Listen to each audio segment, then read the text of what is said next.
অনেক সংগঠনের নেতার বাড়িতে আইটি হানা, কালীঘাটের গ্রেট চার্চ রোডে নেতার বাড়িতে তল্লাশি, কুমার সাহার বাড়িতে কেন্দ্রীয় এজেন্সির তল্লাশি। আয়কর দপ্তর আধিকারিকরা কখন এসে, আপনি কখন থেকে ডিউটি করছেন? আমি অনেক পরে এসেছি, আমি ফুটে সেটা জানি না, কখন এসছে সেটা আমি বলতে পারবো না। মানে আয়কর দপ্তরের লোকজন এসছে? হ্যাঁ এসছে। কজন এসছে বা কিছু বৃত্তান্ত, কটা নাগাদ এসছে বলতে পারবো না। আপনি কখন জানতে পারলেন?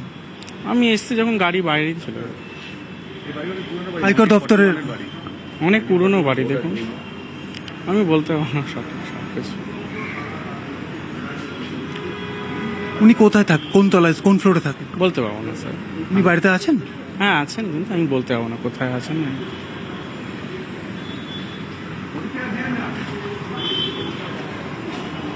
একেবারেই অমিত, যেমনটা তুমি কথা বলছিলে এলগিন রোডের এই বাড়ির যিনি সিকিউরিটি অফিসার তার সাথে কথা বলছিলেন প্রতিনিধি অমিত, এলগিন রোডের এই বাড়িতেই তল্লাশি আয়কর দফতরের। অমিত প্রতিনিধি আমাদের সঙ্গে রয়েছেন। অমিত, এই জায়গা থেকে তোমার কাছে আরো একবার বোঝার চেষ্টা করবো ঠিক কি কারণে এই আইটি রেড। দেখো, আজকে সকাল থেকে একাধিক জায়গাতে, বিশেষ করে আমরা দেখছি দক্ষিণ কলকাতায় বিভিন্ন জায়গাতে আয়কর দপ্তর তরফে অভিযান চালানো হচ্ছে। এই মুহূর্তে আমরা রয়েছি 2 নম্বর এলগিন রোড, মিরাজ শাহের বাড়ির ঠিক নিচে, যেখানে আজকে সকাল থেকে আয়কর দপ্তরের আধিকারিকরা এসে সেখানে অভিযান চালাচ্ছেন।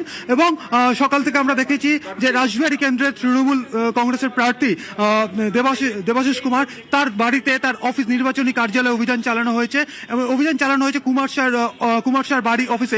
এই মুহূর্তে আমরা রয়েছি 2 নম্বর এলগিন রোড, মিরাজ শাহ যিনি হচ্ছে মমতা বন্দ্যোপাধ্যায়, যিনি ভবানীপুর কেন্দ্রের তৃণমূলের ক্যান্ডিডেট, তার যে মিরাজ শাহ, তার যে বাড়ি, তার বাড়িতে কিন্তু এই মুহূর্তে কিন্তু অভিযান চালানো হচ্ছে। এবার আয়কর দপ্তরের তরফ থেকে দেখো স্পষ্টভাবে অফিসিয়ালি জানানো হয়নি কি কারণে অভিযান, তবে যেটা সূত্রের যেটা দাবি করা হয়েছিল যখন দেবাশিস কুমারের বাড়িতে অভিযান চালানো হয়, সেই সূত্র যদি ধরা যায় তাহলে দেখা যাচ্ছে যে একটি ল্যান্ড গ্র্যাবিং বা জমি জবরদখল করে সেখানে নির্মাণ করার অভিযোগ কিন্তু উঠেছিল কিছুদিন আগে। এবং সেই মামলা, সেই কেসে কিন্তু ইসিআর করা হয় ইডির তরফে, এবং দেবাশিস কুমারকে সেই মামলাতে ডেকে জিজ্ঞাসাবাদ করা হয়েছিল এবং বেশ কিছু তার থেকে নথি নেওয়া হয়েছিল। এবং সেই সমস্ত নথি খতিয়ে দেখার পরই আজকে সকাল থেকেই আয়কর দপ্তরে হানা। এবার আয়কর দপ্তরের কর্তারা বিভিন্ন জায়গাতে তারা অভিযান চালাচ্ছেন এবং এই মুহূর্তে তারা রয়েছেন, যেমন তারা দেবাশিস কুমারের বাড়িতে রয়েছেন, তারা রয়েছেন হচ্ছে কুমার শাহর অফিসে। এবং এই মুহূর্তে আমরা রয়েছি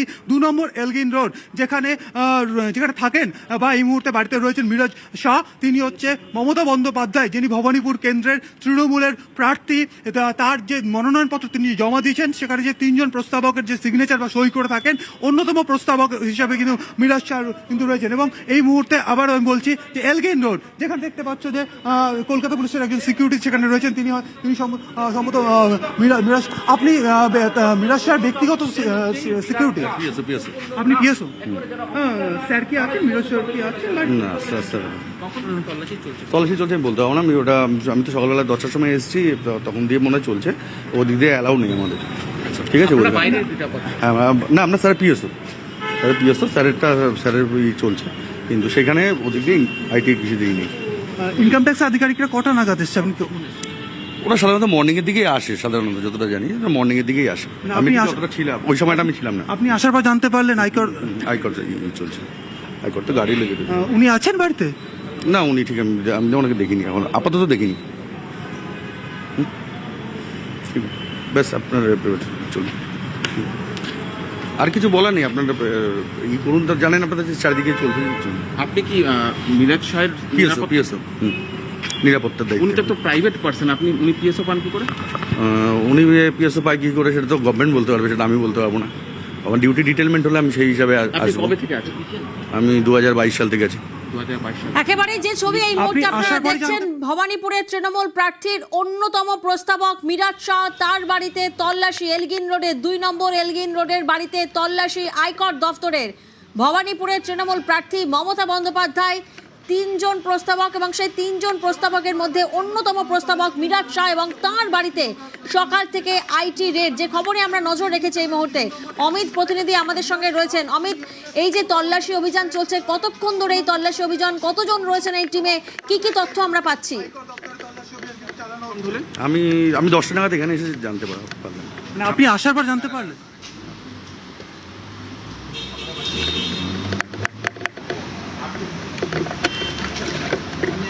একদিকে যেমন মিরাজ শাহর বাড়িতে তল্লাশি অভিযান চলছে, তেমনি অন্যদিকে তৃণমূল শ্রমিক সংগঠনের নেতার বাড়িতেও আইটি হানা। কালীঘাটের গ্রিক চার্চ রোডে সেখানে নেতার বাড়িতে তল্লাশি, কুমার সাহার বাড়িতে কেন্দ্রীয় এজেন্সির তল্লাশি, নেতার বাড়ির বাইরে তৃণমূল কর্মীদের ভিড়। সকাল থেকে আমরা দেখছি একযোগে একাধিক জায়গায় আইটি রেড চলছে, একেবারে ভোটের মুখে অ্যাকশনে কেন্দ্রীয় সংস্থা। আমরা দেখেছি তৃণমূল নেত্রী মমতা বন্দ্যোপাধ্যায় তিনি বারবার সরব হয়েছেন এই বিষয় নিয়ে, অর্থাৎ ইডির অ্যাকশন, কেন্দ্রীয় সংস্থার অ্যাকশন, আইটির অ্যাকশন। এই অ্যাকশন নিয়ে ভোট আসতে আরও একবার দেখা গেল সকাল থেকেই অ্যাকশন মোডে কেন্দ্রীয় সংস্থা।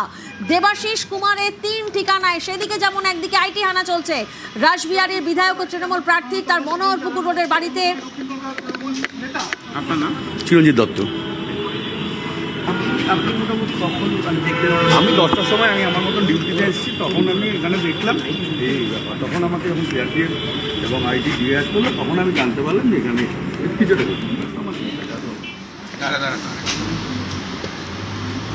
আর যে খবরে আমরা নজর রেখেছিলাম, একদিকে দেবাশিস কুমার, অন্যদিকে মিরাজ শাহ, অন্যদিকে কুমার সাহার বাড়িতে কেন্দ্রীয় সংস্থা।